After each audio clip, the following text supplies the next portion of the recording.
আজকে ছুটি ছিল, তাই আমরা একটু ঘুরতে বের হয়েছি। ঘুরতে ঘুরতে দেখলাম পানি দেখা যাচ্ছে। সাথে সাথে আর দেরি করিনি, গাড়ি থেকে নেমে গিয়েছি। আসসালামু আলাইকুম, কেমন আছেন সবাই? কালার্স অফ ওমান, ওমানের রং থেকে সবাইকে স্বাগতম। আমি ভালো আছি আল্লাহর রহমতে, আপনারাও নিশ্চয়ই আল্লাহর রহমতে ভালো আছেন। এটা হলো ভিলেজ আল খোদ। আমার বাসা থেকে 10 থেকে 15 মিনিটের দূরত্ব হবে। আমরা আজকে ঘুরতে বের হলাম। বের হওয়ার পরে আমার হাজব্যান্ড দেখলো দূরে পানি দেখা যাচ্ছে, আর মেয়েরা যখন শুনলো পানি দেখা যাচ্ছে তখন তো আর না নেমে পারা যাবে না, অবশ্যই নামতে হবে। তো নামার পরে এই যে কি সুন্দর স্বচ্ছ পানি, এটা একটা ওয়াদির পানি। তারা খুবই খুশি পানিতে পা ভিজিয়ে। আমি দূর থেকে বসে বসে তাদের অবস্থা দেখতেছিলাম। তারা বাবা মেয়ে তিনজনই খুবই আনন্দ করছিল, কারণ এখানে আনন্দের কিছুই নেই।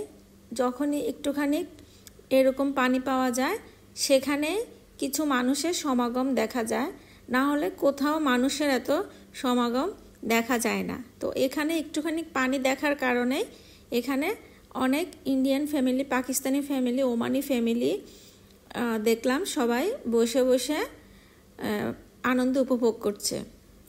তো আমরাও খুবই সুন্দর একটা বিকেল কাটালাম।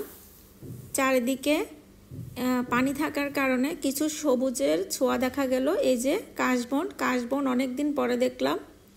ছোট ছোট বাচ্চারা পানিতে বসে বসে খেলছে, তাদের কাছে খুবই মজা লাগছে, কারণ মরুভূমির বুকে একটুখানি পানি পাওয়া মানে অনেক কিছু।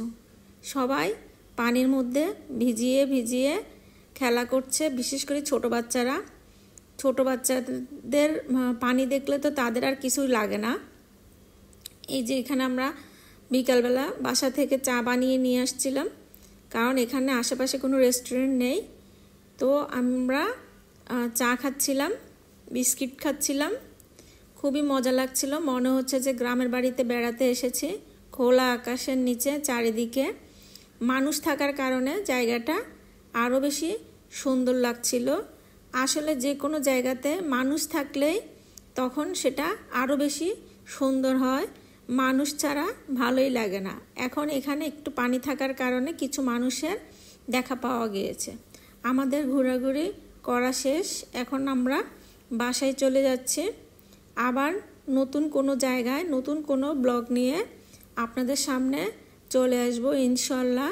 সেই পর্যন্ত সবাই ভালো থাকেন, সুস্থ থাকেন। কালার্স অফ ওমান, ওমানের রঙের সাথেই থাকেন। আল্লাহ হাফেজ।